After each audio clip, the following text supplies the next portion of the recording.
Hello student, गिरी tutorial के अपने channel में आपका स्वागत है। हमने बहुत सा पोर्शन कवर कर लिया है। अब नेक्स्ट चैप्टर जो हम स्टार्ट करने वाले हैं MHCAT के लिए, that is electromagnetic induction. Electromagnetic induction, ठीक है। अब इंडक्शन जो फेनोमेनन होता है, हमने स्टडी किया इलेक्ट्रोस्टैटिक में, विदाउट टचिंग अगर वो फेनोमेनन इंड्यूस होता है तो उसे क्या कहते हैं? इंडक्शन कहते हैं। मीन्स विदाउट टचिंग कोई भी फेनोमेना आ जाता है। मीन्स अगर हमने सीखा था कि अगर किसी बॉडी को चार्ज करना है हमें, तो उसके सामने हम पॉजिटिव चार्ज वाला रॉड लेके आएंगे तो नेगेटिव एक तरफ आता है, पॉजिटिव दूसरी तरफ जाता है। इसको ग्राउंड करेंगे तो पॉजिटिव निकल जाएंगे और ये बॉडी क्या हो जाएगी? Negatively charge. ये इंडक्शन हमने सीखा था तब, ठीक है। तो ये हमें पता है ये इंडक्शन है। तो इंडक्शन के बारे में हमने तब पता था। अब यहां पढ़ने वाले इलेक्ट्रोमैग्नेटिक इंडक्शन मींस अगर मैग्नेटिक फील्ड या मैग्नेटिक फ्लक्स चेंज होता है तो उसकी वजह से क्या प्रोड्यूस होता है? EMF या इलेक्ट्रिक करंट। इस फेनोमेनन को कहा जाता है इलेक्ट्रोमैग्नेटिक इंडक्शन। तो इलेक्ट्रोमैग्नेटिक इंडक्शन डेफिनेशन क्या कहते हैं? The phenomenon of production of EMF in a circuit when the magnetic flux link with the circuit is changes. Okay, simple example अगर हम स्टडी करें कि हमारे पास एक सर्किट है, क्लोज सर्किट। याद रखो सर्किट कैसे होना चाहिए? Close circuit. हमारे पास एक क्लोज सर्किट है और अगर हम मैग्नेट को नजदीक लेके आ रहे, मैग्नेट को क्या कर रहे हैं? नजदीक लेके आ रहे। अगर हम मैग्नेट को नजदीक लेके आएंगे तो क्या होगा? Magnetic lines of force means flux बढ़ता जाएगा, ये लाइन ज्यादा होती जाएगी और ये जब ज्यादा होती है तो क्या होता है? इसमें EMF आ जाता है। कॉइल में क्या आ जाता है? EMF। क्या प्रोड्यूस होगा? EMF। और EMF की वजह से करंट फ्लो करना स्टार्ट करेगा, करंट फ्लो करना स्टार्ट कर देगा। इस फेनोमेनन को कहा जाता है इलेक्ट्रोमैग्नेटिक इंडक्शन। जब मैग्नेट नजदीक आएगा, मैग्नेट दूर जाएगा तो फ्लक्स चेंज होगा, तो फ्लक्स चेंज होगा, उसकी वजह से इसमें करंट प्रोड्यूस होगा। दूसरा एक फेनोमेनन हमने स्टडी किया था कि हमारे पास दो कॉइल्स है, एक में करंट फ्लो कर रहा है और दूसरे कॉइल को हमने गैल्वानोमीटर लगाया है। तो अगर इस कॉइल से करंट पास कर रहा है तो ये मैग्नेटिक फील्ड प्रोड्यूस करेगा। जैसे जैसे कॉइल को नजदीक लेके आएंगे, कॉइल को दूर लेके जाएंगे तो क्या होगा? Magnetic flux link with this second coil is changing. दूसरे कॉइल के साथ जैसे ही ये कॉइल आगे आगे आएगा वैसे ही मैग्नेटिक फ्लक्स बढ़ता जाएगा। मैग्नेटिक फ्लक्स बढ़ेगा तो इसको अपोज करने वाला यह फेनोमेनन आएगा, तो EMF इंड्यूस करेगा ये, तो यहां डिफ्लेक्शन आएगा आपको गैल्वानोमीटर में। तो ये फेनोमेनन किसमें आता है? Electromagnetic induction. देखो, the phenomenon of production of EMF in a circuit when the magnetic flux link with the circuit is changes. Magnetic flux change होगा, EMF इंड्यूस होगा, तो उसे हम क्या कहेंगे? Electromagnetic induction. अब इलेक्ट्रोमैग्नेटिक इंडक्शन जो होता है that is law of conservation of energy. Law of conservation of energy, इसमें law of conservation of energy, जैसे आप मैग्नेट को नजदीक लेके आओगे, mechanical energy converted into electrical energy, तो कंजर्वेशन ऑफ एनर्जी हो रहा है। Mechanical energy converted into electrical energy. Generator mechanical energy है, क्या करते हो? मैकेनिकल एनर्जी, और उससे इलेक्ट्रिक फील्ड जनरेट होता है। मोटर से आप कॉइल को घुमाते हो, कॉइल जब घूमता है तो उसमें क्या प्रोड्यूस होता है? Electric current. तो mechanical energy converted into electrical energy, ये कहां आता है? इलेक्ट्रोमैग्नेटिक इंडक्शन में होता है। ये समझ में आया? चलो नेक्स्ट स्लाइड की ओर चलते। अब आते हैं मैग्नेटिक फ्लक्स। इसके बारे में ऑलरेडी हमने स्टडी किया है। मैग्नेटिक फ्लक्स क्या होता है? Number of line passing through unit area, उसे कहा जाता है magnetic flux. Okay, number of line of force, magnet से निकलने वाली line, number of lines of force. Unit area से कितनी लाइंस पास कर रही है? यूनिट एरिया से number of line of force passing normally through a given area. Given area से कितनी लाइन पास कर रही है normally, that is known as a magnetic flux. उसे क्या कहते हैं? Magnetic flux. अब उसका यूनिट भी हमें पता है, वेबर SI यूनिट, और लास्ट टाइम स्टडी किया था इसका CGS यूनिट। मैक्सवेल है, दोनों में कन्वर्जन भी है। 1 weber is equal to 10⁸ maxwell. Then dimension M1 L2 T-2 A-1 and flux is a scalar quantity. हमें पता है ये नंबर ऑफ लाइंस बताता है। क्या बताता है? Number of lines. नंबर बता रहा है, मैं स्केलर है, डायरेक्शन की जरूरत नहीं है। और इसका formula flux is equal to B A, ये डॉट प्रोडक्ट है, scalar product, therefore B A cos theta, B A cos theta इसका फॉर्मूला, ये याद रखना है, flux is equal to B A cos theta या B D A cos theta, ठीक है। Magnetic field into area into angle, ये magnetic flux के बारे में हमने स्टडी किया है। नेक्स्ट आते हैं मेन टॉपिक इसमें, फैराडेज लॉ। इलेक्ट्रोमैग्नेटिक इंडक्शन में दो लॉज है, फैराडेज लॉ, ठीक है। पहला लॉ हमें क्या कहता है, देखो Faraday's law, whenever there is a change in a magnetic flux link with the circuit and EMF and consequently a current is induce in a circuit.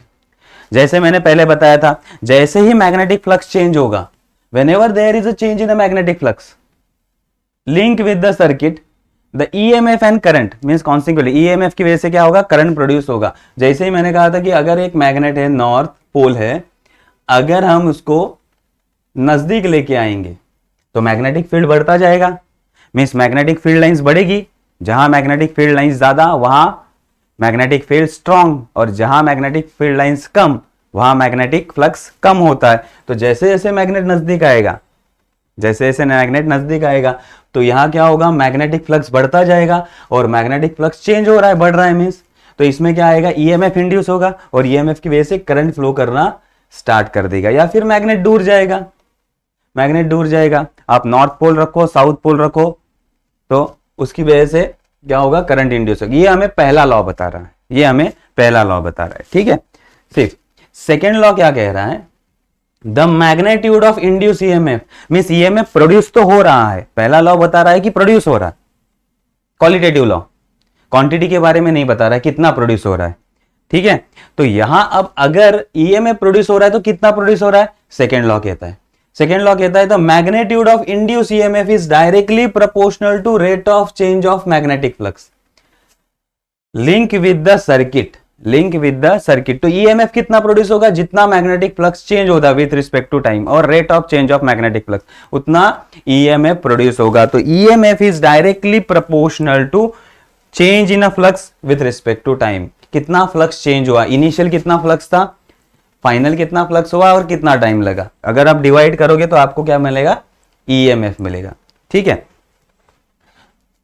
तो अगर हम प्रोपोर्शनलिटी साइन हटा दे इसमें से तो एक कांस्टेंट आएगा के, एक कांस्टेंट क्या आएगा के। लेकिन अगर यूनिट सिस्टम, सबके यूनिट सेम है, सीजीएस ले लो, एसआई ले लो, तो के का वैल्यू 1 होता है, के का वैल्यू क्या होता है 1। तो EMF is equal to φ2 minus φ1 divided by T, तो change in a flux divided by T. अगर स्मॉल करंट चेंज हो रहा है, स्मॉल चेंज फ्लक्स हो रहा है, फ्लक्स थोड़ा सा ही चेंज हो रहा है, तो हम डी फाई लिखते हैं उसको डेरिवेटिव के टर्म में, स्मॉल चेंजेस। तो यही फॉर्मूला हम कैसे लिखते हैं, for small changes E is equal to D phi by D t, derivative के टर्म में। अगर उस कॉइल में एक ही टर्न है तो ये फॉर्मूला करेक्ट है, लेकिन अगर नंबर ऑफ टर्न्स होंगे तो एन नंबर ऑफ टर्न्स, तो फ्लक्स एक के साथ, एक टर्न के साथ फ्लक्स फाई होता है, तो एन नंबर ऑफ टर्न के साथ फ्लक्स कितना होगा, एन फाई। तो यही फॉर्मूला हम कैसे लिखेंगे, if a coil consist of N turns, coil consist of N turns, then EMF is equal to d by D t, phi की जगह क्या आएगा N phi, and therefore N constant d phi by D t. तो N times बढ़ जाएगा flux, EMF क्या होगा, N times बढ़ जाएगा। अब देखो ये बता रहा है हमें कि कितना ईएमएफ का मैग्नीट्यूड होता है, बट डायरेक्शन के बारे में ये नहीं बता रहा है। मींस अपोज करने वाला होगा या उसको सपोर्ट करने वाला होगा, ये हमें ईएमएफ के बारे में या करंट के बारे में इंफॉर्मेशन नहीं देता। फैराडेज लॉ क्या कहता है कि अगर मैग्नेटिक फ्लक्स चेंज होगा तो ईएमएफ प्रोड्यूस होगा, एक। दूसरा लॉ कहता है कि ईएमएफ का वैल्यू फ्लक्स के ऊपर, rate of change of flux के ऊपर डिपेंड रहेगा। लेकिन ये अपोज करेगा या फिर सपोर्ट करेगा, ये इसके बारे में कुछ बताया नहीं। तो इसके बारे में कौन बताता है, इसके बारे में हमें बताता है लेंस लॉ। लेंस ने डायरेक्शन के बारे में बताया कि क्या होगा। द लेंस लॉ क्या कहता है, the direction of induce EMF, जो भी ईएमएफ इंड्यूस हो रहा है, फैराडे ने कहा कि मैग्नेटिक फ्लक्स चेंज होगा तो ईएमएफ इंड्यूस होगा, और जो भी ईएमएफ इंड्यूस हो रहा है उसका डायरेक्शन क्या होगा, the direction of induce EMF और a current in a circuit is a such that oppose the cause due to which it produce. जो भी कॉज है उस करंट को प्रोड्यूस करने वाले, उस कॉज को ही वो अपोज करता है। मींस देखो, अगर एक एग्जांपल ले ले कि नॉर्थ पोल नजदीक आ रहा है, कॉमन एग्जांपल हमारा, अगर नॉर्थ पोल नजदीक आ रहा है, मैग्नेट नजदीक आ रहा है, तो ये क्या करेगा, नजदीक आ रहा है तो उसको रोकने की कोशिश करेगा, उसको क्या करेगा, रोकने की कोशिश करेगा। मींस नॉर्थ पोल को अपोज करना है उसको। कॉज क्या है, मैग्नेट नजदीक आ रहा है, मैग्नेट नजदीक आने से फ्लक्स चेंज हो रहा है और ईएमएफ इंड्यूस हो रहा है, तो मैग्नेट को नजदीक आने ही नहीं देना है, तो ये क्या करेगा, ये नॉर्थ पोल प्रोड्यूस करेगा। ये क्या प्रोड्यूस करेगा, नॉर्थ पोल। तो ऐसे नॉर्थ पोल रख दो तो करंट कौन सी डायरेक्शन में जाएगा, इस एन को एरो लगा दो, एन को एरो लगा दो, तो इस डायरेक्शन में हमारा करंट जाएगा, क्योंकि नॉर्थ पोल नजदीक आ रहा है। अगर नॉर्थ पोल दूर जा रहा है, अब हमारा नॉर्थ पोल क्या हो रहा है, दूर जा रहा है, नॉर्थ पोल दूर जा रहा है तो फ्लक्स क्या होगा, चेंज होगा, कम होगा। अब फ्लक्स कम हो रहा है, उसको रोकना है, कॉज को अपोज करेगा, तो ये इसको अट्रैक्ट करेगा, अट्रैक्ट करने के लिए क्या करेगा, यहां साउथ पोल प्रोड्यूस करेगा। तो करंट का डायरेक्शन इस तरह से होगा, साउथ को एरो दे दो, तो इस तरह से करंट इसमें प्रोड्यूस होगा। ठीक, इसमें एंटी क्लॉकवाइज, इसमें क्लॉकवाइज। ठीक है, क्लॉकवाइज होगा तो साउथ पोल, एंटी क्लॉकवाइज होगा तो नॉर्थ पोल। तो लेंस लॉ समझ में आ गया। तो जो भी कॉज प्रोड्यूस कर रहा है उसको ये क्या कर रहा है, अपोज कर रहा है। अगर साउथ पोल नजदीक आ रहा है तो ये क्या प्रोड्यूस करेगा, साउथ पोल करंट क्लॉकवाइज, तो साउथ साउथ अपोज करेगा। और अगर साउथ पोल दूर जा रहा है, साउथ पोल दूर जा रहा है कॉइल से, तो कॉइल नॉर्थ पोल प्रोड्यूस करेगा, means anti clockwise current produce होगा। समझ में आ रहा है। तो कॉज को क्या कर रहा है, अपोज कर रहा है, तो ये अब जो भी ईएमएफ इंड्यूस होगा वो अपोज कर रहा है चेंज इन फ्लक्स को, तो साइन क्या आएगा, माइनस, साइन क्या आएगा, माइनस। तो माइनस साइंस किसके, डायरेक्शन के बारे में किसने बताया, लेंस लॉ ने। मैग्नीट्यूड के बारे में फैराडेज ने। ठीक है, तो d phi by D t Faraday ने बताया, लेकिन माइनस साइन लेंस ने कहा। तो माइनस साइन क्यों आता है, minus sign indicate EMF oppose the cause, EMF oppose the cause. Cause क्या है, फ्लक्स चेंज हो रहा है, फ्लक्स चेंज हो रहा है, उसको अपोज कौन करेगा, ईएमएफ, इसलिए माइनस साइन आ रहा है। Then Lenz law is applied only for a close circuit. Lenz law close circuit के लिए अप्लाई करता है। तो अब याद रखना है आपको, मैंने जो ट्रिक कहा है कि अगर नॉर्थ पोल नजदीक आ रहा है तो उसको अपोज करेगा सर्किट, मींस यहां नॉर्थ पोल आएगा, इस तरह से एन लिख दो, एन को एरो दे दो, तो करंट का डायरेक्शन आपको मिल जाएगा। ये होगा करंट का डायरेक्शन जब नॉर्थ पोल नजदीक आ रहा है। अगर नॉर्थ पोल दूर जा रहा है तो उसको अपोज करने के लिए साउथ पोल प्रोड्यूस करेगा, क्योंकि दूर जा रहा है तो इसको अट्रैक्ट करेगा।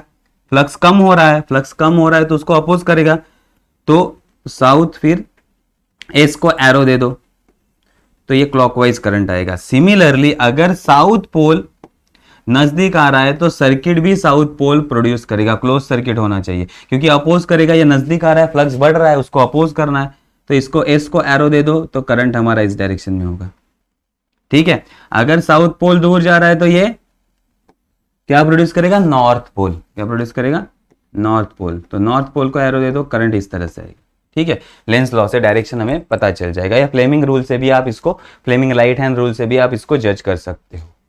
ठीक है, ये समझ में आ गया। नेक्स्ट, और देखो अब तीनों लॉ हमें पता चल गया। अब इंड्यूस ईएमएफ सर्किट में या कॉइल में कितना होगा और करंट कितना होगा, इसके बारे में हम देखते हैं। ईएमएफ के बारे में तो हमें पता चल गया, ईएमएफ, इंड्यूस ईएमएफ किसी भी क्लोज कॉइल में कितना होगा, E is equal to minus d phi by D t. अगर एन टर्म्स हो गए तो E is equal to minus N d phi by D t. ठीक है, तो ये दो फॉर्मूले तो हमारे पास है। करंट कितना इंड्यूस होगा, सिंपली ओम्स लॉ अप्लाई करना है। इस चैप्टर में याद रखना है कि ओम्स लॉ अप्लाई करना है। अगर करंट का फॉर्मूला क्या होता है, current I is equal to V by R, V by R. अब यहां V की जगह क्या आया है, E, तो current is equal to E by R, current is equal to E by R. बस इतना ही फॉर्मूला हमें अप्लाई करना है। तो देखो अब क्या है, induce current I is equal to EMF divided by resistance, EMF divided by resistance, Ohm's law ही अप्लाई किया है, ज्यादा कुछ नहीं है। तो E बाय आर, E का वैल्यू ऑलरेडी हमारे पास है, तो E का वैल्यू क्या होगा, E का वैल्यू अगर हम पुट करेंगे so E d phi by D t, और ये R वैसे ही। सो करंट क्या होगा, d phi by D t, और ये 1 upon R d phi by D t. तो ये होगा हमारा करंट का फॉर्मूला। ये समझ में आ गया। अब अगर n टर्न्स होंगे तो यहाँ n आ जाएगा, ये याद रखना है, n टर्न्स के लिए n आ जाएगा, वो मैं बार बार नहीं लिखता हूं, यहां भी लिखा है। अब अगर करंट का डेफिनेशन यूज करें, करंट क्या कहता है हमें, charge per unit time, charge per unit time, तो ये करंट का डेफिनेशन है। तो अगर हमें चार्ज निकालना है तो यहां करंट की जगह क्या पुट कर दो, d Q by D t, और ये एन वाला फॉर्मूला भी मैंने अप्लाई किया, N d five by R d t. Magnitude निकालना है तो ये फॉर्मूला आएगा, ठीक है, डायरेक्शन की जरूरत नहीं है हमें, तो मैग्नीट्यूड इस तरह से आएगा। अब Q इंटीग्रेशन टोटल कर निकालना है, डी टी कैंसिल हो जाएगा, तो Q is equal to N d five by R, N d five by R, d t cut हो गया। और फ्लक्स क्या होता है, final flux minus initial rate of change of flux, ये तो हमने स्टडी किया है। तो ये हो गया करंट। करंट के लिए याद रखना E बाय आर, ये फॉर्मूला इंपॉर्टेंट है, E बाय आर। और चार्ज निकालना है तो करंट का डेप उसमें फॉर्मूला पुट अप कर दो, ठीक है। चलो नेक्स्ट आते हैं अब पावर। अब हमें पता चल गया ईएमएफ कितना होता है, करंट कितना होता है। अब पावर कितना होगा, पावर का फॉर्मूला याद रखना है, power is nothing but a voltage into current. Circuit के लिए यही फॉर्मूला होता है, सर्किट के लिए पावर का फॉर्मूला क्या होता है, पावर वोल्टेज इनटू करंट या potential difference into current, potential difference into current. दूसरा वाला फॉर्मूला सर्किट के लिए अप्लाई नहीं करना, जनरली यही फॉर्मूला अप्लाई होता है। So power is nothing but E into I, E into I, E का फॉर्मूला, ठीक है। अब ई का फॉर्मूला या आई का फॉर्मूला ओम्स लॉ से पुट करेंगे, E is equal to I R, put करो। ई की जगह क्या पुट किया हमने, आई आर इंटू आई, क्या आया, आई स्क्वायर आर आ गया। P is equal to I square R, ये फॉर्मूला आ गया। अब आई की जगह पुट करो, next I is equal to क्या होगा, I is equal to E by R, ये पुट करो। So P is equal to E by R, तो क्या होगा, ई स्क्वायर बाय आर, ये सेकेंड फॉर्मूला आ गया, ठीक है। ओम्स लॉ अप्लाई करके ये तीनों फॉर्मूले आते, तो आपको कौन सा टर्म दिया है उस हिसाब से आपको पावर फाइंड आउट करने के लिए इजी होगा। सिर्फ वो ईएमएफ और करंट दिया है तो ये दोनों का मल्टीप्लीकेशन होगा, ईएमएफ और रेजिस्टेंस दिया है तो ये फॉर्मूला का यूज होगा, करंट एंड रेजिस्टेंस दिया है तो ये फॉर्मूला का यूज होगा। समझ में आया, तो ये हो गया पावर, ये समझ में आ गया। नेक्स्ट अब आते हैं 12th की बुक में हमने एक टॉपिक सीखा था कि अगर मैग्नेटिक फील्ड में हम एक रॉड को रखते हैं, ऐसा कुछ डायग्राम है आपको याद होगा, तो ऐसे कॉइल है और इसके ऊपर रॉड है और ये रॉड v वेलोसिटी से मूव कर रहा है, ये रॉड, और ये यहाँ मैग्नेटिक फील्ड है, यहाँ क्या है हमारा मैग्नेटिक फील्ड, ये रॉड मैग्नेटिक फील्ड में लीनियर मोशन से। तो देखो induced EMF due to motion of conductor, अब मोशन ऑफ कंडक्टर कैसे हो रहा है, लीनियर मोशन। तो उस केस में a rod of length L moving perpendicular to the magnetic field, magnetic field को रॉड क्या है, परपेंडिकुलर मूव कर रहा है। रॉड अगर मैग्नेटिक फील्ड अंदर जा रहा है तो ये परपेंडिकुलर इस तरह से रॉड मूव कर रहा है with velocity v, then induced EMF is given by, ये फॉर्मूला याद रखना है, BLV हमने फॉर्मूला स्टडी किया है, ठीक है। E is equal to BLV और VBL sine theta, okay. So यही फॉर्मूला कैसे लिखते हैं, BLV, ऐसे हमने स्टडी किया था, BLV। तो याद रखना है रॉड अगर लीनियर मोशन कर रहा है तो E का वैल्यू क्या है, BLV, अगर एंगल दिया होता हो तो साइन थीटा। अब ये परपेंडिकुलर है इसलिए हमने साइन का वैल्यू क्या लिया है, 1 लिया है, साइन 90 इज इक्वल टू 1। दूसरा हमने केस स्टडी किया था ऐसे, अगर हम मैग्नेटिक फील्ड में रॉड को रखते हैं, यहां से पाइवोट किया है, यहां हम छोटा सा एरिया dr लेते हैं, टोटल लेंथ L है, देन ये रोटेट कर रहा है विथ वेलोसिटी v, ऐसा भी कंसेप्ट हमने स्टडी किया था। देन इंटीग्रेशन लेते हैं, हम इंटीग्रेशन लेते हैं, याद आ रहा है। तो इंटीग्रेशन लेने के बाद जो हमारा फॉर्मूला आता है E is equal to B omega L square by 2, यही फॉर्मूला पहले तो हमने यूज किया था कि E is equal to BLV, ठीक है। अब ये रोटेट कर रहा है तो L की जगह dr लिया था हमने, L की जगह क्या लिया था, BVL की जगह हमने क्या पुट किया, स्मॉल dr, याद आ रहा है। तो देन हम पूरे, अगर पूरे के लिए फाइंड करना है, पूरे रॉड के लिए, तो इंटीग्रेशन लिया था, E इज इक्वल टू ऐसा BV integration 0 to L dr, और V की जगह हमने पुट किया था V is equal to R omega, क्या पुट किया था, R omega, V is equal to R omega, तो ये बी ओमेगा बाहर आ जाएगा आर, तो उसका R square by 2 that is L square by 2 ये यहाँ आ गया। तो ये फॉर्मूला हमने सॉल्व किया था, याद करो 12th में इसको सॉल्व किया है। तो ई का फॉर्मूला क्या आया, B omega L square by 2, और अगर फ्रीक्वेंसी के टर्म में लिखना है तो B A nu, B A nu ये फॉर्मूला आता है। और अगर और आगे जाके हमें एरिया को हम क्या लिख सकते हैं, पाई एल स्क्वायर, क्योंकि ये सर्कुलर फॉर्म में घूम रहा है, रोटेशनल मोशन कर रहा है, इसका रेडियस एल है, रेडियस क्या है, एल है, तो ऐसा घूम रहा है, तो एरिया क्या क्रिएट करेगा, ये पाई एल स्क्वायर, याद रखना है। तो ये तीनों फॉर्मूले आपको याद रखने होंगे, ठीक है, ईएमएफ के। ये समझ में आया। चलो नेक्स्ट टॉपिक पे चलते हैं। अब यहां तक जो भी हमने सीखा है उसके बेस हम प्रॉब्लम स्टडी करेंगे, ठीक है। उसके बेस में ये पहला प्रॉब्लम आपको दिया गया है, the magnetic flux link with the coil varies as phi is equal to 3t square plus 4t plus 9. The magnitude of the EMF induced at t is equal to 2 second. t is equal to 2 second में अगर ये flux change हो रहा है with respect to time, with respect to time the EMF induce कितना होगा, कितने time पे, t is equal to 2 second. तो हमें दिया क्या है पहले तो वो देखते हैं। 4 ऑप्शन हमें दिए गए, आपको दिख रहे हैं 4 ऑप्शन। अब इसमें से कौन सा करेक्ट होगा देखेंगे। चलो हमें दिया गया है फ्लक्स, फ्लक्स का वैल्यू क्या है 3t square plus 4t plus 9। अब ये फ्लक्स है, ये चेंज हो रहा है, जैसे कि टाइम का वैल्यू चेंज होगा फ्लक्स का वैल्यू भी चेंज होगा। हमें कितने टाइम पे निकालना है, t is equal to 2 second पे निकालना है, t is equal to 2 second पे निकालना है। तो rate of change of flux पहले निकाल लेते हैं, क्या होता है d phi by D t, हमारा फॉर्मूला होता है E is equal to minus d phi by D t. अब मैग्नेट्यूड निकालना है, उन्होंने कहा है मैग्नेट्यूड निकालो इसका, तो माइनस साइन लेने की जरूरत नहीं है। So D by D T of flux का value 3t square plus 4t plus 9।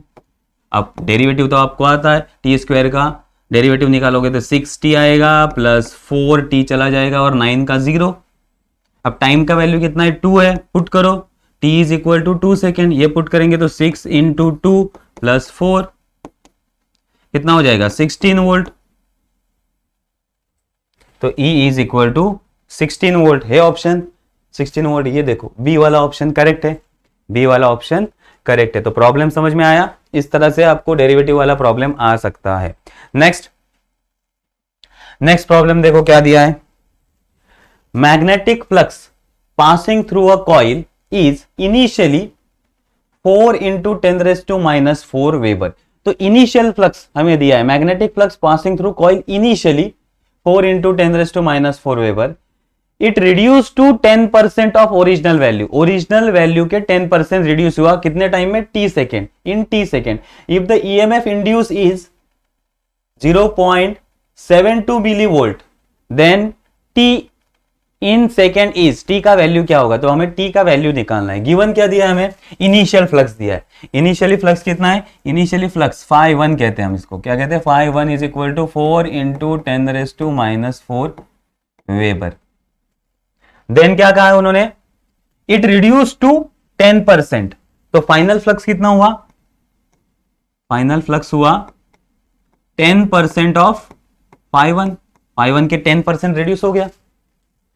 10% means कितना होता है 10/100, 10/100 मीन्स 0.1।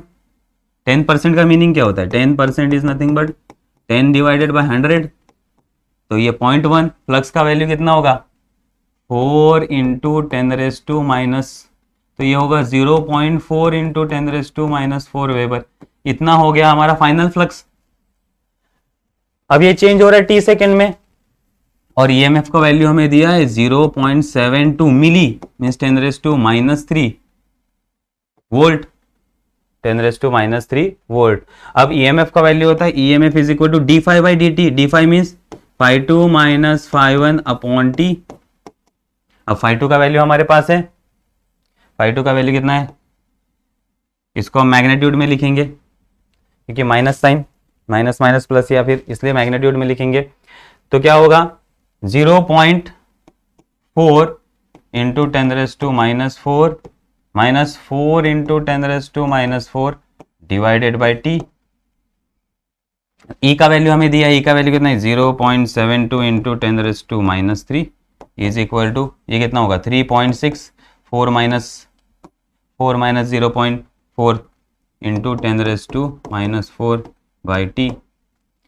देयरफॉर टी क्या होगा, देयरफॉर टी का value t is equal to, देखो ये 3.6 इंटू 10⁻⁴, इसका पॉइंट एक शिफ्ट कर देता हूं, ये 0.72 है तो 7.2 कर देता हूं, 7.2 इंटू 10⁻⁴, करेक्ट है। एक पॉइंट शिफ्ट कर दिया तो पावर बढ़ गया, तो ये कट हो जाएगा,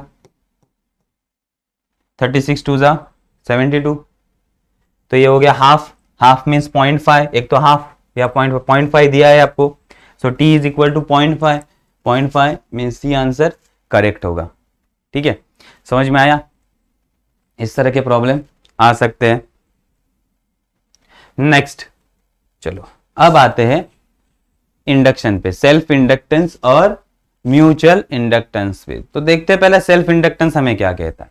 self inductance is a property of a coil, ये सिंगल कॉइल की प्रॉपर्टी है। Self inductance is a property of a single coil, ठीक है। A coil oppose in the coil oppose change in the strength of current by inducing the EMF itself, means coil खुद में जो change हो रहा है उसको अपोज कर रहा है। एक कॉइल है, अगर उसमें चेंजेस हो रहे हैं, सपोज ये एक कॉइल है,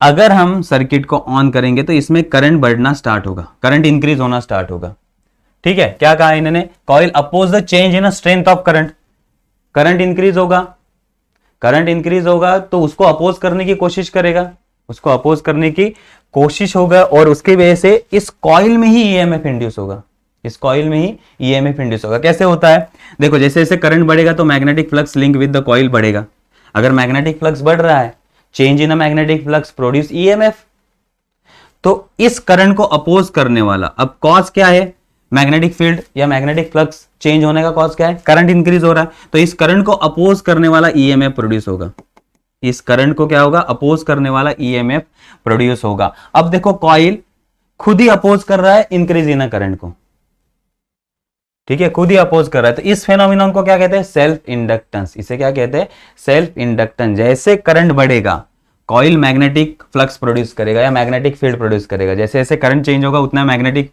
फील्ड भी कम होगा या ज्यादा होगा। अब ये अगर ये बढ़ रहा है तो ईएमएफ उसको अपोज करने की कोशिश करेगा, अगर हमने इसको ऑफ कर दिया तो करंट धीरे धीरे डिक्रीज होना स्टार्ट होगा, करंट डिक्रीज होगा, वापस फ्लक्स जनरेट होगा, उस फ्लक्स को अपोज करने के लिए वापस ईएमएफ जनरेट होगा। तो कॉइल जो करंट का स्ट्रेंथ में चेंज हो रहा है, बढ़ रहा है या कम हो रहा है, उसको क्या कर रहा है, अपोज कर रहा है, उसको क्या कर रहा है, अपोज, किसको, स्ट्रेंथ ऑफ करंट को, और उसके लिए वो क्या इंड्यूस कर रहा है, EMF. This phenomenon is known as a self inductance. तो जितना करंट ज्यादा उतना अपोजिशन ज्यादा या उतना फ्लक्स ज्यादा प्रोड्यूस करेगा, मैग्नेटिक फील्ड ज्यादा होगा और अपोजिशन प्रोड्यूस होगा। ये समझ में आ गया। आगे चलते हैं उसी टॉपिक पे। तो सेल्फ इंडक्टेंस किस पे डिपेंड करता है, जितना करंट बढ़ेगा उतना मैग्नेटिक फ्लक्स बढ़ेगा, मैग्नेटिक फ्लक्स बढ़ेगा तो फ्लक्स को अपोज करने वाली क्वांटिटी आएगी। अगर हम प्रोपोर्शनलिटी साइन निकाल देंगे तो यहां एक कांस्टेंट आएगा L, इसे कहते हैं coefficient of self inductance, coefficient of self inductance. Okay, तो ये L आ जाएगा और L का वैल्यू क्या होगा, therefore L is equal to 5/R।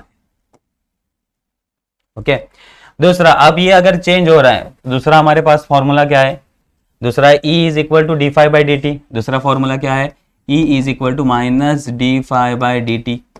अब d∅/dt, फाई का वैल्यू क्या है हमारे पास, L डी आई, तो L डी आई हमने पुट कर दिया इसमें, तो E is equal to L तो कांस्टेंट है, di/dt। ये आ गया दूसरा फॉर्मूला, ये आ गया दूसरा फॉर्मूला। तो इंडक्टेंस का और एक फॉर्मूला बन गया, inductance is equal to E divided by di/dt। ये हो गया इंडक्टेंस का और एक formula, E divided by di/dt। ये भी हमने स्टडी किया। अब इसका यूनिट क्या होता है, हेनरी, इसका यूनिट होता है हेनरी, और इसका dimension m1 l2 T-2 A-2। ठीक है, इसका यूनिट होता है वेबर पर एम्पियर। इसका यूनिट क्या होता है? वेबर पर एम्पियर। देखो इस फॉर्मूला से वेबर पर एम्पियर ये आ गया। दूसरा फॉर्मूला होता है वोल्ट सेकेंड एम्पियर। दूसरा फॉर्मूला होता है, देखो ये इस फॉर्मूला से, ये वोल्ट टाइम ऊपर चला गया तो volt second ampere, volt second ampere. तो दोनों फॉर्मूले से इसका यूनिट हमने निकाला है। तो सेल्फ इंडक्टेंस समझ में आ गया। ठीक है, अब आते हैं म्यूचुअल इंडक्टेंस पे। सेल्फ इंडक्टेंस सिंगल कॉइल से होता है। ठीक है, अब म्यूचुअल इंडक्टेंस पे आते हैं। म्यूचुअल इंडक्टेंस क्या कहता है? Mutual inductance it is the property of two coils. इसके लिए दो कॉइल जरूरी है। एक में करंट प्रोड्यूस होगा, एक क्या प्रोड्यूस करेगा? करंट। और दूसरा इसके नजदीक होगा।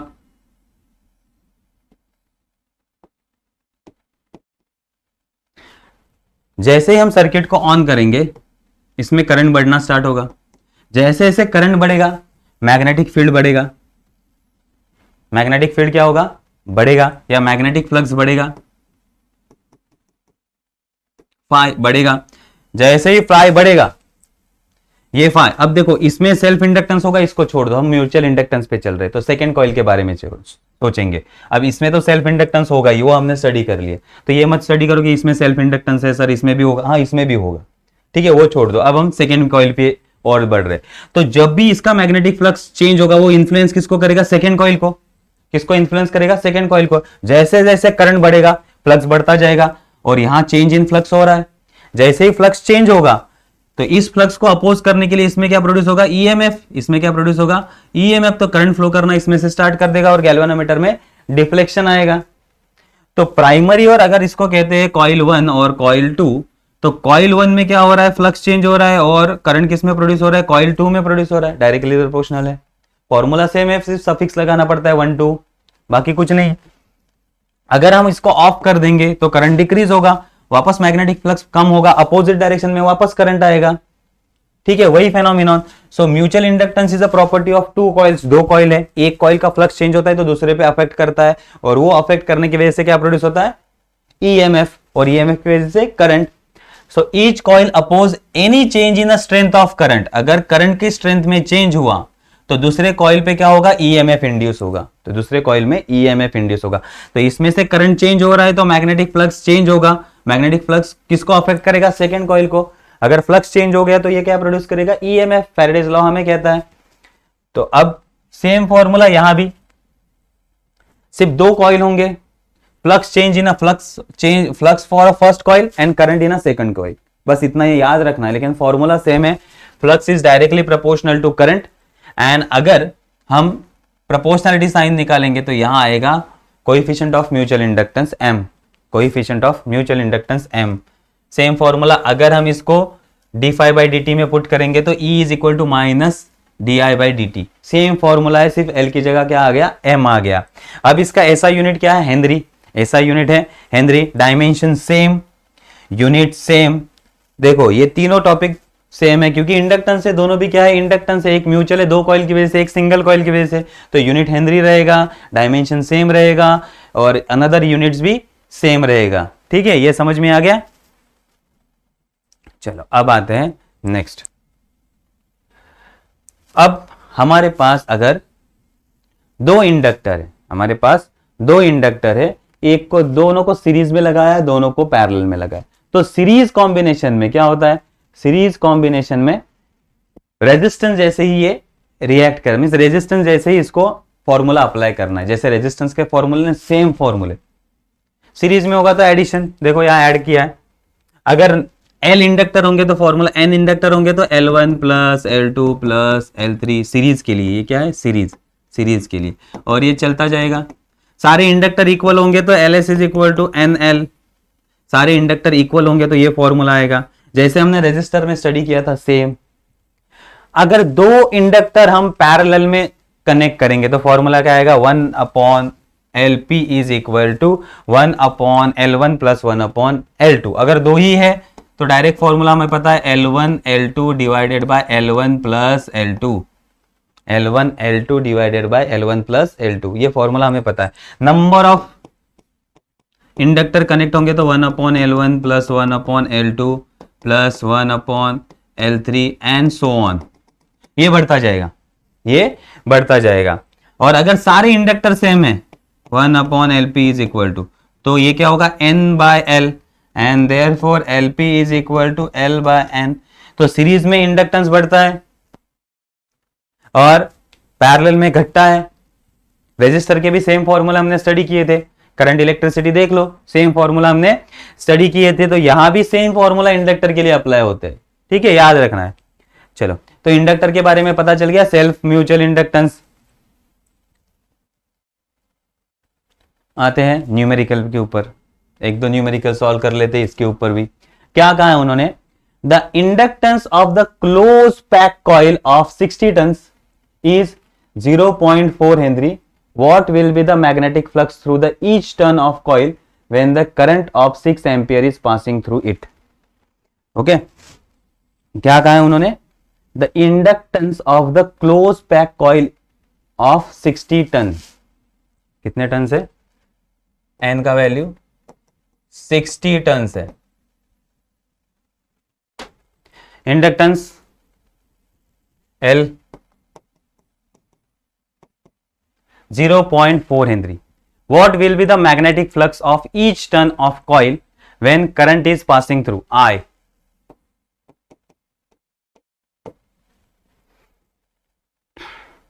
फ्लक्स फाइंड आउट करना है, फ्लक्स फाइंड आउट करना है हमें।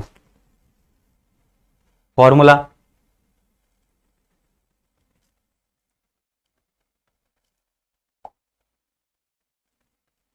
देखो, कौन सा फॉर्मूला अप्लाई होगा, हमें करंट फाइंड आउट करना है इसके लिए। Change in flux E is equal to, कुछ दिया है,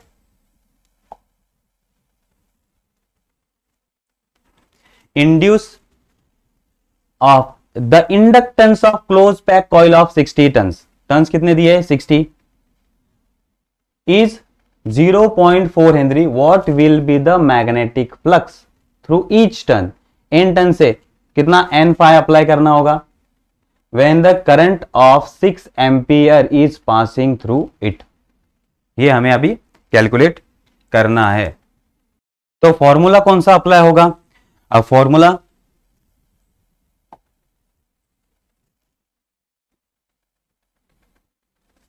बेसिक वाला फॉर्मूला कौन सा है, फ्लक्स अगर फाइंड आउट करना है तो flux is directly proportional to current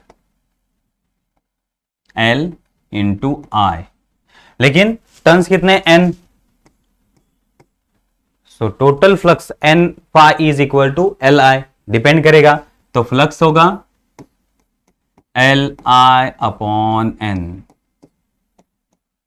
L का वैल्यू कितना दिया है 0.4, I का value 6, number of turns 60, number of turns 60, ये हो जाएगा 10, 0.04 वेबर, 0.04 वेबर। सी ऑप्शन क्या होगा, सी, ठीक है, समझ में आ गया। सबसे basic definition, flux is directly proportional to current. Next, the inductance between A and D is given figure is, अब इंडक्टेंस ये सीरीज में है, पैरेलल में आपको पता करना पड़ेगा और उस हिसाब से इसको फाइंड आउट करना है। तो देखो इसका एक ट्रिक है, मींस इसको हम इस सर्किट को जज कैसे करें, तो जो भी पॉइंट शॉर्ट किए गए, देखो ये शॉर्ट किए गए, तो ये पॉइंट ए है तो ये भी पॉइंट ए होगा, कनेक्टेड है ना, याद रखो। अगर एक पॉइंट ए है तो ये भी पॉइंट क्या होगा, ए होगा, ये पॉइंट डी है तो ये पॉइंट भी डी होगा। अब क्या करना है आपको, पहले इस डायग्राम को इस तरह से, पहले पॉइंट ले लो ए, सेकेंड पॉइंट ले लो डी, चलो अब यहां से स्टार्ट करो, ए तक डी, ए से डी तक कितने इंडक्टर जाते हैं, देखो ए से डी एक इंडक्टर, ए से डी ये आ गया एक इंडक्टर, ओके 4 हेनरी। देन ए से डी दूसरा इंडक्टर, ये भी ए पॉइंट, ये भी ए पॉइंट, ए से डी दूसरा इंडक्टर, तो ए से डी दूसरा इंडक्टर,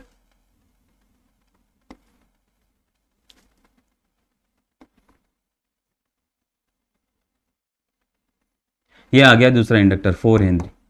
देन ए से डी तीसरा इंडक्टर, ए से डी तीसरा इंडक्टर, तीनों इंडक्टर अब हमारे क्या है, ए से डी तक जा रहे हैं। देखो ए से डी, ए से डी, ए से डी, तो तीनों ए और डी के बीच में रहेंगे। कौन सा कॉम्बिनेशन हो गया, पैरेलल कॉम्बिनेशन हो गया। तीनों भी सेम है, तीनों भी सेम है। एक तो फॉर्मूला आप ये अप्लाई कर सकते हैं, 1/L parallel is equal to 1/L1 plus 1/L2 plus 1/L3। तीनों भी इक्वल है, तीनों भी इक्वल है, तो आप इसमें पुट करो फिर भी आंसर आएगा। सॉल्व करके दिखाता हूं क्या होगा। 1/4 प्लस 1/4 प्लस 1/4, तो ये होगा 3/4। ये क्या होगा 3/4, और LP is equal to 4/3, that is 1.33 henry. ठीक है, ये एक आंसर आ सकता है। या फिर तीनों रेजिस्टेंस इक्वल है, तो हमारा फॉर्मूला क्या है, LP is equal to L/N। Inductor का वैल्यू 4, कितने इंडक्टर है 1 2 3, नंबर 3 4/3, तो LP इज इक्वल टू, ये दूसरा फॉर्मूला अप्लाई कर सकते हो, तो ये आएगा 1.33 हेनरी। ठीक है, दोनों तरीके से आप सॉल्व कर सकते हो, दोनों तरीके से आप सॉल्व कर सकते हो। तो 1.33 हेनरी, हाँ ये देखो आ गया 1.33 हेनरी, समझ में आ गया।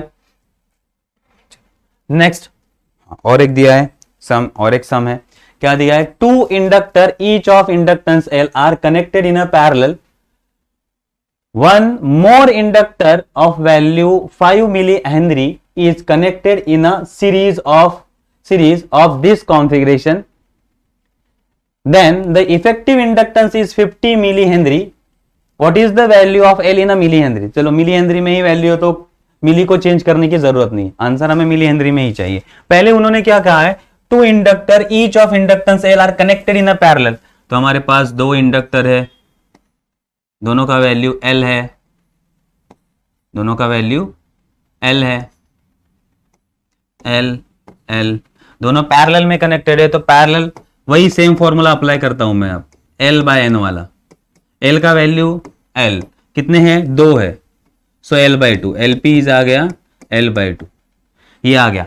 फिर उन्होंने क्या कहा है, इस पैरेलल कॉम्बिनेशन को और एक इंडक्टर सीरीज में कनेक्ट किया है, तो अब हमारा ये नया इंडक्टर दोनों का मिला के कितना आया वैल्यू इसका, L/2। उसके साथ एक सीरीज वाला हमने अप्लाई किया, इसका वैल्यू कितना है 5 मिली हेनरी, 5 मिली हेनरी। तो इन दोनों का कॉम्बिनेशन L सीरीज हमें कितना मिला, L series is equal to 15 millihenry. तो कैसे लिखेंगे, L series is equal to L/2 plus 5, इसका वैल्यू 15 L/2 प्लस 5। तो हम आगे जाएंगे तो ये 5 माइनस होगा, so 10 is equal to L/2 and L is equal to 20 millihenry. 2 और 10 को मल्टीप्लाई कर देंगे तो कितना आएगा, 20 millihenry, option D 20 millihenry. समझ में आ गया, सिंपल प्रॉब्लम है। चलो अब आते हैं हम नेक्स्ट, और एक दिया है, the current in the coil varies as I is equal to I0 sine 200t if the peak current is 5 ampere and maximum value of EMF induce in the neighbouring coil is 5 volt, then the mutual inductance of 2 coil is. अब हमें find out करना है mutual inductance, हमें क्या find करना है, mutual inductance. और current का वैल्यू हमें दिया है, current I is equal to कितना दिया है, I is equal to I0 sine 200t। इसको कंपेयर कर लेते हैं I is equal to I0 sine omega t से, तो इससे हमें एक वैल्यू तो मिल जाएगा, ओमेगा का वैल्यू कितना होगा 200, ओमेगा का वैल्यू क्या होगा 200 रेडियन पर सेकेंड, रेडियन पर सेकेंड, ये हो गया ओमेगा का वैल्यू। और क्या दिया है, the peak current, peak current means I0, I0 का वैल्यू हमें दिया है 5 एम्पियर, then value of EMF induce in a neighbouring coil, तो हमें EMF का वैल्यू भी दिया है, EMF का वैल्यू कितना दिया है 5 वोल्ट। अब फॉर्मूला में E इज इक्वल टू कौन सा फॉर्मूला अप्लाई होगा, M di/dt, पहला वाला फॉर्मूला, सबसे इजी वाला फॉर्मूला। अब हमारे पास I का वैल्यू है, I का वैल्यू पुट करो, M d/dt, I का वैल्यू क्या है, I0 sin omega T, I0 sin omega t से सॉल्व करता हूं, 200 बाद में पुट करते, ठीक है। तो देखो इसमें से कांस्टेंट क्या आएगा, m कांस्टेंट, I0 कांस्टेंट है, I0 बाहर आ जाएगा, साइन का डेरिवेटिव cos ओमेगा टी, और ओमेगा कांस्टेंट है तो ओमेगा टी का डेरिवेटिव आएगा तो और एक ओमेगा आएगा। अब ये आ गया E का वैल्यू, ठीक है, ये आ गया E का वैल्यू। अब उन्होंने क्या कहा है, maximum value of EMF induce, EMF का वैल्यू मैक्सिमम। अब ईएमएफ का वैल्यू मैक्सिमम कब होगा, कॉस का वैल्यू जब 1 होगा, ई मैक्स कब होगा, when cos omega T is equal to 1। तो कॉस ओमेगा टी का वैल्यू 1 पुट करो, तो 1 पुट किया तो E max is equal to MI0 omega, MI0 omega.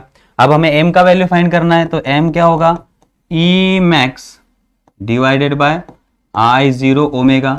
E max का वैल्यू हमें दिया है, ये देखो मैक्सिमम ईएमएफ कितना है 5, I0 का वैल्यू 5 एम्पियर, ओमेगा का वैल्यू 200, तो 5 5 कट हो जाएगा, 1/2 मीन्स 0.5, 0.5 इंटू 10⁻⁻², दैट इज 0.005, कितना आएगा 0.005 हेनरी, 0.005। तो इसको मिली में कन्वर्ट करेंगे तो 5 मिली हेनरी क्या होगा, 5 मिली हेनरी, देखो मिली मीन्स 10⁻⁻3, तो 5 मिली हेनरी आ जाएगा। 0.005 henry is nothing but 5 millihenry, ठीक है, ये समझ में आ गया प्रॉब्लम। नेक्स्ट, अब आते हैं नेक्स्ट टॉपिक ट्रांसफॉर्मर पे, ठीक है। ट्रांसफॉर्मर क्या दिया है हमें पता है, ट्रांसफॉर्मर में एक प्राइमरी कॉइल होता है, एक सेकेंडरी कॉइल होता है। एक क्या होता है, प्राइमरी कॉइल, सेकेंडरी कॉइल, और बीच में यह हमारा कोर होता है, ठीक है। कोर को कैसे बनाया जाता है, कोर को एक रॉड से या एक मेटल से नहीं बनाया जाता है, एक इंसुलेटेड स्ट्रिप से बनाया जाता है। किससे बनाया जाता है, इंसुलेटेड स्ट्रिप, मींस एक स्ट्रिप ले लिया ऐसा, इसको इंसुलेटर लगाया, फिर यहां दूसरा स्ट्रिप ले लिया एक, इसको इंसुलेटर लगाया, इसको इंसुलेटर लगाया, देन और इस पे ऊपर स्ट्रिप लगाते जाएंगे, इंसुलेशन करते जाएंगे, ऐसे हम रॉड बनाए। ऐसा क्यों बनाते, क्योंकि इसमें ईडी करंट ना आए, इसमें क्या ना है, ईडी करंट ना आए। ईडी करंट पता है ना आपको, कि अगर किसी मेटल को हम चेंजिंग मैग्नेटिक फील्ड में रखते हैं तो क्या होगा, यहाँ के इलेक्ट्रॉन गोल गोल घूमना स्टार्ट करते हैं ईडी जैसे, और इसकी वजह से हीट जनरेट होता है। इसकी वजह से क्या जनरेट होता है, हीट जनरेट होता है। तो इस करंट को क्या कहते हैं, ईडीज करंट, ईडी करंट। तो ये वो ईडी करंट जनरेट ना हो, ईडी करंट जनरेट ना हो, इसके लिए ईडी करंट जनरेट ना हो, इसके लिए ये हमने इस तरह से कोर बनाया है। तो यहाँ प्राइमरी कॉइल है, यहाँ सेकेंडरी कॉइल है। प्राइमरी कॉइल को इनपुट दिया जाता है एसी करंट, सेकेंडरी कॉइल में हमें आउटपुट मिलता है। आउटपुट में भी मैक्सिमम वोल्टेज और मिनिमम वोल्टेज, या मैक्सिमम करंट और मिनिमम करंट डिपेंड करता है। तो ट्रांसफार्मर यूज कब होता है, वोल्टेज को कम ज्यादा, मीन्स हायर वोल्टेज से लोअर वोल्टेज के लिए लाने के लिए, या करंट ज्यादा होगा तो कम के लिए ऑपरेट, या वाइस वर्सा, ठीक है। इसके लिए इसका यूज होता है। ये किस कौन से प्रिंसिपल पे डिपेंड करता है, ये डिपेंड करता है म्यूचुअल इंडक्टेंस पे। किस पे डिपेंड करता है, म्यूचुअल इंडक्टेंस। मीन्स इसमें करंट वेरी होगा, एसी करंट है, तो इसमें से मैग्नेटिक फ्लक्स जनरेट होगा, वो चेंज होगा, और वो मैग्नेटिक फ्लक्स सेकेंड कॉइल को लिंक करेगा। किसको लिंक करेगा, सेकेंड कॉइल को। तो मैग्नेटिक फ्लक्स अगर लिंक हो जो भी लिंक हुआ है वो अगर चेंज हो रहा है, तो ये आउटपुट में क्या प्रोड्यूस करेगा, ईएमएफ एंड करंट। तो ये प्रिंसिपल, यहाँ म्यूचुअल इंडक्टेंस वाला प्रिंसिपल यूज किया जाता है। अब हम इसका फॉर्मूला फाइंड आउट करते हैं कि कैसे यूज होगा। तो देखो क्या कहा है उन्होंने, if phi is a magnetic flux per unit turn, एक टन के लिए फ्लक्स कितना है, सिंगल टन के लिए, दोनों टन्स के लिए, दोनों के लिए, इनपुट के लिए प्राइमरी कॉइल के लिए, सेकेंडरी, दोनों कॉइल के लिए फाई क्या है? Magnetic flux per unit turn, एक टर्न के लिए कितना मैग्नेटिक फ्लक्स है? 5। अब नंबर ऑफ टर्न्स, प्राइमरी में कितने टर्न्स है? एनपी, और सेकेंडरी में कितने टर्न है? NS. Number of turns in primary and secondary coil NP and NS, ये दो है, ठीक है। अब फाई का वैल्यू, तो प्राइमरी के लिए फ्लक्स कितना होगा? नंबर ऑफ टर्न्स, एक टर्न के लिए कितना है फ्लक्स? 5, तो एनपी के लिए कितना होगा? एनपी 5। सेकेंडरी के लिए कितना होगा flux? 5s is equal to NS 5, एक टर्न के लिए 5 है, नंबर ऑफ टर्न से मल्टीप्लाई कर दिया तो एनएस 5। ये आ गए हमारे दो मैग्नेटिक फ्लक्स, प्राइमरी के लिए और सेकेंडरी के लिए। अब अगर ये फ्लक्स चेंज हो रहे, अगर ये फ्लक्स चेंज हो रहे तो क्या प्रोड्यूस करेंगे? ईएमएफ। क्या प्रोड्यूस करेंगे? ईएमएफ। फैराडेज लॉ कहता है। तो अगर फ्लक्स चेंज हो रहे, दोनों में एसी करंट है, फ्लक्स चेंज हो रहे, कंटिन्यू फ्लक्स क्या हो रहा है? चेंज हो रहा है, तो उसकी वजह से ईएमएफ प्रोड्यूस होगा। तो प्राइमरी में कितना ईएमएफ प्रोड्यूस होगा? That is N d phi by D t, हमारा फॉर्मूला है। तो NP d phi by D t minus sign, और सेकेंडरी में NS d phi by D t. अब हमें दोनों को डिवाइड करना है, दोनों फॉर्मूला को डिवाइड कर दो। E S by EP, EMF at secondary coil divided by EMF at primary coil, दोनों को डिवाइड किया तो फ्लक्स चेंज हो जाएगा। फ्लक्स जो चेंज है d phi by D t को कट जाएगा, बचा क्या? माइनस साइन निकल जाएगा, एनएस बाय एनपी। ये आ गया एक फॉर्मूला कि ईएमएफ और नंबर ऑफ टर्न्स में कनेक्शन आ गया। नंबर ऑफ टर्न्स सेकेंडरी में ज्यादा तो ईएमएफ ज्यादा, जितने टर्न ज्यादा उसके ऊपर ईएमएफ डिपेंड करता है, जिसके टर्न ज्यादा होगा उसका ईएमएफ ज्यादा होगा, ठीक है। देन अगर हम आइडियल ट्रांसफार्मर लेते हैं, आइडियल ट्रांसफार्मर क्या होता है? जितना पावर हम इनपुट को देंगे वो बिल्कुल कम ना होते हुए आउटपुट में उतना ही पावर अगर हमें मिलता है तो उसे कहते हैं आइडियल ट्रांसफार्मर। जितना पावर हम इनपुट को दे रहे हैं उतना ही पावर हमें आउटपुट से मिल रहा है, तो उसे कहते हैं आइडियल ट्रांसफार्मर। तो आइडियल ट्रांसफार्मर क्या होता है? जितना पावर इनपुट को दिया उतना ही आउटपुट, और पावर का फॉर्मूला मैंने कहा था वोल्टेज इंटू करंट या पोटेंशियल डिफरेंस इंटू करंट। तो यहां क्या होगा? Current into EMF, current into EMF primary coil के लिए and current into EMF secondary coil के लिए। अगर हम रीअरेंज करते हैं इसको, ES by EP, ES by EP is equal to IP by IS। तो अगर सेकेंडरी का वोल्टेज ज्यादा है तो करंट कम होगा, और अगर प्राइमरी का वोल्टेज ज्यादा है तो करंट कम होगा। तो ये इनवर्सली प्रोपोर्शनल है, इनवर्सली प्रोपोर्शनल। अब ये है हमारे इक्वेशन 1, ये है इक्वेशन 2। दोनों को कंपेयर करो, दोनों को कंपेयर करो। देखो ES by EP is equal to NS by NP, IP by IS। सिर्फ करंट उल्टा होता है, याद रखो, बाकी टर्म सेम। और इसी को कहा जाता है ट्रांसफार्मर रेशो, इसी को कहा जाता है ट्रांसफार्मर रेशो। याद रखो, अगर नंबर ऑफ टर्न्स प्राइमरी में ज्यादा है तो ट्रांसफार्मर रेशो लेस देन 1 होगा। अगर नंबर ऑफ टर्न्स सेकेंडरी में ज्यादा है, सेकेंडरी में ज्यादा है तो ट्रांसफार्मर रेशो 1 से बड़ा होगा। तो ये ऊपर वाले वैल्यू अगर ग्रेटर होंगे तो K का वैल्यू 1 से ज्यादा, और नीचे वैल्यू अगर बड़े होंगे तो लेस देन 1। ये याद रखना है ट्रांसफार्मर के लिए, ठीक है। अब ये तो हो गया ट्रांसफार्मर का बेसिक। ट्रांसफार्मर दो टाइप के होते हैं, एक स्टेप अप, एक स्टेप डाउन। एक क्या होता है? Step up and step down transformer. तो याद रखो, step up transformer and step down transformer. Step up increase voltage and decrease current. Step up में वोल्टेज इंक्रीज होता है, करंट डिक्रीज होता है। वोल्टेज इंक्रीज होता है लेकिन करंट डिक्रीज होता है, याद रखो। अब इसमें वोल्टेज इंक्रीज होता है मींस सेकेंडरी में वोल्टेज ज्यादा, प्राइमरी में कम होगा, प्राइमरी में कम होगा। तो नंबर ऑफ टर्न सेकेंडरी के ज्यादा होंगे, नंबर ऑफ टर्न सेकेंडरी के ज्यादा। फॉर्मूला लिख के रखता हूं यहां तो आपको समझ में आएगा। ES by EP is equal to NS by NP is equal to IP by IS। तो अगर नंबर ऑफ टर्न्स किसमें ज्यादा होंगे? सेकेंडरी का वोल्टेज ज्यादा है तो NS ज्यादा होगा, NP कम होगा। Number of turns in secondary greater होंगे और प्राइमरी में नंबर ऑफ टर्न्स कम होंगे। करंट प्राइमरी में ज्यादा होगा, करंट प्राइमरी में ज्यादा होगा और सेकेंडरी में कम होगा, क्योंकि voltage increase current decrease. Current क्या हो रहा है? डिक्रीज हो रहा है। वोल्टेज हमारा इंक्रीज हो रहा है और करंट हमारा डिक्रीज हो रहा है, तो प्राइमरी में करंट ज्यादा होगा। अल्टरनेटिंग वोल्टेज, अल्टरनेटिंग वोल्टेज किसका ज्यादा होगा? अल्टरनेटिंग वोल्टेज सेकेंडरी का ज्यादा होगा, प्राइमरी का कम होगा। इंपीडेंस सेकेंडरी का ज्यादा होगा क्योंकि नंबर ऑफ टर्न्स ज्यादा है तो इंपीडेंस ज्यादा होगा। और ट्रांसफर का ratio K is equal to 1, क्योंकि NS का वैल्यू ग्रेटर है, ES का वैल्यू ग्रेटर है, तो K का वैल्यू ग्रेटर देन 1 आएगा, ट्रांसफॉर्मर रेशो ग्रेटर देन 1 रहेगा। ये स्टेप अप के लिए, स्टेप अप के लिए। स्टेप डाउन किसे कहते हैं? वोल्टेज कम, current increase. Okay, voltage decrease होगा और करंट क्या होगा? इंक्रीज होगा, उसे कहते हैं स्टेप डाउन, उसे कहते हैं स्टेप डाउन। अब वोल्टेज कम हो रहा है तो वोल्टेज सेकेंडरी कम, प्राइमरी में ज्यादा होगा। नंबर ऑफ टर्न्स, तो प्राइमरी में ज्यादा होंगे, सेकेंडरी में कम होंगे, प्राइमरी में नंबर ऑफ टर्न्स ज्यादा, तो करंट सेकेंडरी में ज्यादा होगा, करंट इंक्रीज होगा, प्राइमरी में कम है। Alternating EMF, alternating EMF primary में ज्यादा होगा और सेकेंडरी में कम होगा। इंपेडेंस, जिसके टर्न्स ज्यादा उसका इंपेडेंस ज्यादा, टर्न्स किस में ज्यादा है?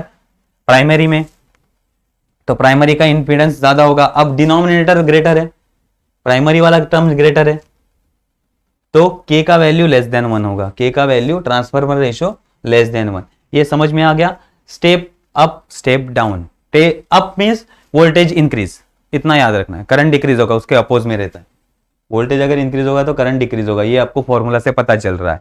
तो याद क्या रखना है? स्टेप अप में वोल्टेज इंक्रीज होगा और स्टेप डाउन में वोल्टेज डिक्रीज होगा। ठीक है, समझ में आ गया? उस हिसाब से सारा कंडीशन आपको अप्लाई करना है। ये आ गया स्टेप अप और स्टेप डाउन वाला कंडीशन। अब आता है efficiency of transformer. Efficiency means power को जज करो, और इफिशियंसी परसेंटेज में निकालते हैं, इसमें परसेंटेज में।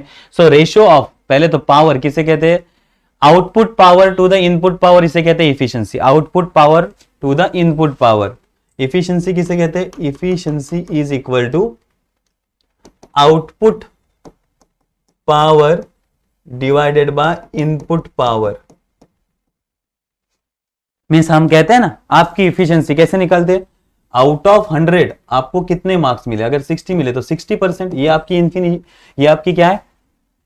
इफिशियंसी। मीन्स आपको 100% वाला दिया था पेपर, आपने उसमें से 60% ही सॉल्व किया, 60% ही नॉलेज, आप जो 100% नॉलेज दिया था उसको आपके उसमें से आपने कितना लिया? 60% लिया, इसे कहते हैं इफिशियंसी। तो हम इनपुट पावर इतना दे रहे हैं 100%, उसमें से आउटपुट कितना मिला? इनपुट दे रहे हैं और उसमें से आउटपुट में कितना कन्वर्ट हुआ, उसे कहते हैं इफिशियंसी, उसे कहते हैं इफिशियंसी। तो उसको हम परसेंटेज में लेके आएंगे, तो इफिशियंसी क्या हो गया? P out by P in into 100। Power का फॉर्मूला हमें पता है, ES by E by I, EMF by current, तो दोनों जगह EMF बाय करंट पुट कर दिया, ES by IS divided by EP by IP into 100। ये भी एक फॉर्मूला होगा, पावर के टर्म में ले लो या वोल्टेज और करंट के टर्म में ले लो। For ideal transformer, ideal transformer जितना पावर लेता है उतना दे देता है, मीन जितना इनपुट पावर होगा उतना ही आउटपुट पावर होगा। ठीक है, तो इनपुट पावर और आउटपुट पावर इक्वल होगा, तो ये कट जाएगा, तो आएगा क्या? 100% इफिशियंसी। आइडियल ट्रांसफार्मर का इफिशियंसी 100% होता, कोई भी लूज नहीं होता। लेकिन जो हम प्रैक्टिकल बेसिस पे यूज करते हैं उसमें कुछ ना कुछ लूज होगा, क्योंकि ईडी करंट जनरेट होगा थोड़ा बहुत, या अपोजिशन होगा, बहुत सारे लूजेस होंगे, तो कुछ ना कुछ पावर लूज हो जाएगा। तो जो भी हम इनपुट दे रहे हैं, तो इनपुट पावर दे दिया, इनपुट मैक्सिमम होगा, उसमें से कुछ पावर यूज होगा आउटपुट में और कुछ लूज हो जाएगा। तो output power plus loss is equal to input power.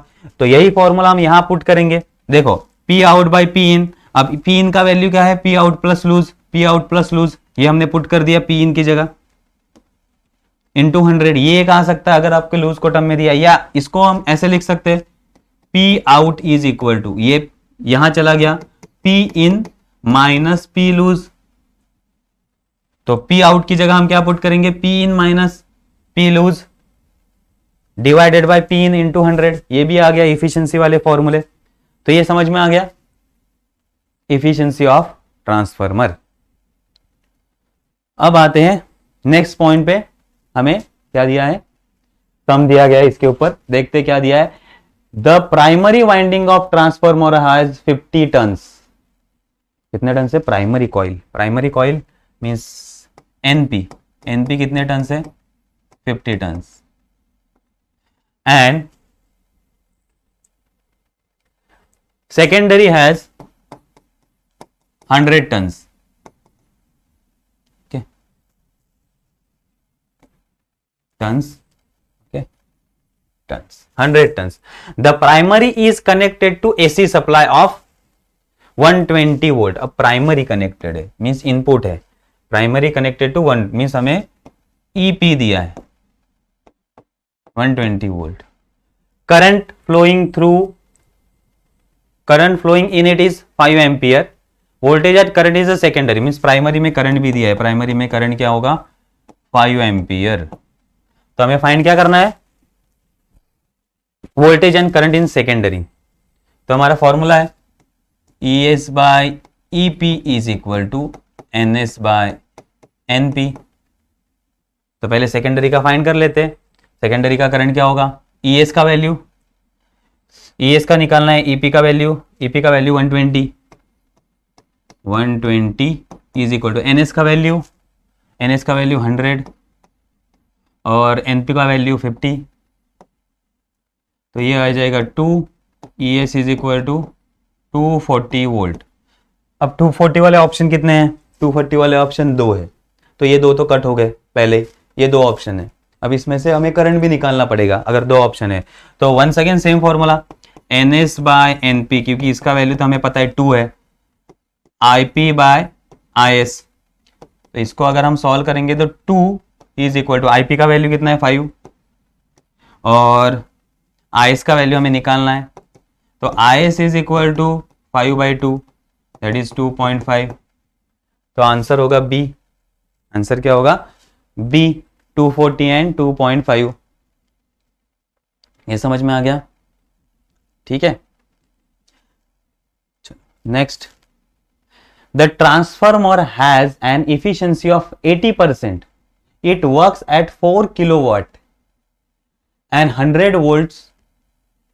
If the secondary voltage is 240 volts, then current in the secondary coil. अब हमें इफिशियंसी वाला फॉर्मूला अप्लाई करना पड़ेगा. इफिशियंसी वाला फॉर्मूला, इफिशियंसी क्या कहता है power out by power in. Power out by power in that is power out is equal to N E in. अब इफिशियंसी कितना दिया 80%. कितना दिया है 80%. मीन्स पावर आउट क्या होगा 80%. 80 मीन्स 80/100 इंटू इनपुट पावर कितना works on 4 kilowatt means 4 into 10⁻³ ये आ गया. ठीक है. तो इसका आंसर कितना आएगा 0.8 इंटू 4 इंटू 10⁻³. चलो पहले सॉल्व नहीं करते क्योंकि इसको भी आगे पुट करना पड़ेगा. ठीक है. आउटपुट पावर आ गया. हमें फाइंड क्या करना है current in a secondary. If the secondary voltage given है, इनपुट वोल्टेज गिवन है, करंट इन अ सेकेंडरी हमें फाइंड आउट करना है. Current in secondary. तो आउटपुट पावर का ही फॉर्मूला यूज करते हैं. Output power is equal to क्या होगा पावर का formula E into I ES into IS. अब पावर का वैल्यू हमने निकाला है. पावर का वैल्यू कितना है 0.8 इंटू 4 इंटू 10⁻³ ES का वैल्यू 240 और IS हमें निकालना है. IS हमें निकालना है. तो IS इज इक्वल टू कितना होगा 0.8 into 4 into 10⁻³ divided by 240. Easy है.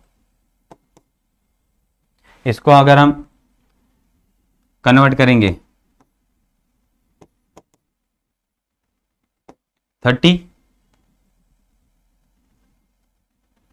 तो ये हो गया 4 इंटू 10⁻² डिवाइडेड बाय 30 और एक 10 ऊपर चला जाएगा तो 4/3 कितना आएगा 4/3 means 30 into 400 13.33 Henry. Sorry current है एम्पियर है 13.33 एम्पियर. करंट फाइंड करना है ना. तो 13.33 एम्पियर. तो ये होगा ट्रांसफार्मर वाले इफ करंट कितना फ्लो करेगा. ठीक है. समझ में आया. तो यहां हमारा इलेक्ट्रोमैग्नेटिक इंडक्शन चैप्टर रिवाइज हो गया और कुछ प्रॉब्लम भी हमने PYQs भी सॉल्व कर लिए. ठीक है. तो यहां हम हमारा लेक्चर स्टॉप करते. ओके. चलो नेक्स्ट लेक्चर में अब हम मिलेंगे.